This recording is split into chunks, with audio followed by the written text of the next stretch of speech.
এত সকালে বের হচ্ছ যে? কাল তো সারাদিন রিক্সা চালিয়েছো, আজ একটু বিশ্রাম নাও। মনোহর রিক্সা চালায়। সে বলে, বিশ্রাম নিলে তো পেট ভরবে না রুবি। আজ অনেক বেশি টাকা রোজগার করতে হবে, ছেলে মেয়েটার স্কুলের বেতন জমা দিতে হবে না?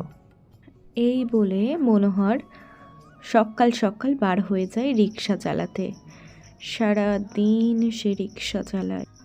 আকাশ কেমন ঘোলাটে হয়ে আসে, মনে হয় খুব শীঘ্রই বৃষ্টি নামবে।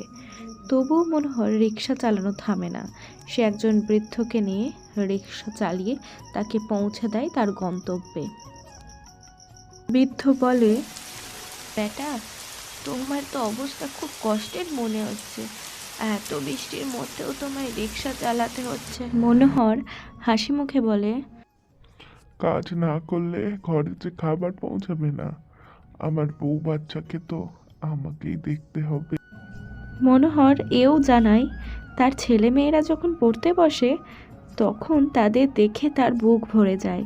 তার আর কোনো কষ্ট থাকে না।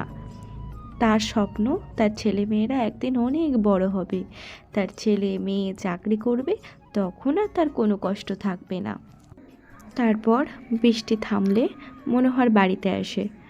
তার স্ত্রী রান্না করে, তারপর বাচ্চাদের খাইয়ে মনোহরের স্ত্রী রুবি আর মনোহর দুজন খেয়ে নেয়। তারপর হঠাৎ একদিন মনোহরের বাড়িতে হাজির হয় সেই বৃদ্ধ, যে বৃদ্ধকে মনোহর রিক্সা চালিয়ে তার গন্তব্যে পৌঁছে দিয়েছিল। সেই বৃদ্ধ মনোহরের বাড়ি এসে মনোহরের বাড়িতে তার বাচ্চাদের সাথে একান্তে খুব আনন্দের সময় কাটায়। আসলে বৃদ্ধেরও নিজের বলতে কেউ নেই। তার এক ছেলে ছিল, সে এক কঠিন রোগে ভুগে মারা গেছে। এই যে বেটা মনোহর, দেখো আমি তোমার বাড়িতে চলে এসেছি। সেদিন বলেছিলাম একদিন যাব, আজ সত্যি গেলাম। হ্যাঁ, আসুন আসুন, আপনি এসেছেন, এ তো আমার পরম সৌভাগ্য। আপনাকে যে আমি কোথায় বসতে দিই। আসুন আসুন, আমাদের ঘরে চলুন। গরিবের ঘর, বুঝতেই পারছেন। এরপর মনোহর বৃদ্ধকে তাদের একটা ঘরে বিছানায় বসতে বলে। বৃদ্ধ বাচ্চাদের কাছে যায় আর বাচ্চাদের সঙ্গে অনেক গল্পগুজব করতে থাকে।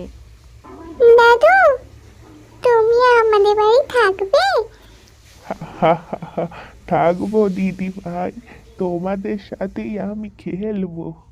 খুব মজা হবে দাদু, আমরাও একজন খেলার সাথী পাবো। জানো রুবি, উনি আজ থেকে আমাদের ছেলে মেয়েদের পড়াশোনার খরচ বহন করবেন বলেছেন। ওনাকে ভগবান পাঠিয়েছেন আমাদের সাহায্য করার জন্য।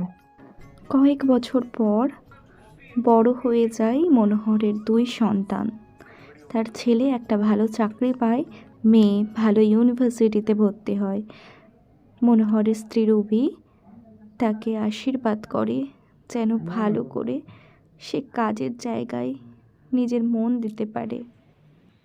মনোহরের বয়স হয়ে যায়, কিন্তু তার সত্ত্বেও রিক্সা চালানো মনোহর থামায় না, কারণ কর্মই ধর্ম। মনোহর বিশ্বাস করে এই রিক্সাই তার জীবনে উন্নতি এনে দিয়েছে। যতদিন পারবে সে রিক্সা চালাবে। গল্প ভালো লাগলে লাইক করবেন আর চ্যানেলে নতুন হয়ে থাকলে সাবস্ক্রাইব করবেন। ধন্যবাদ।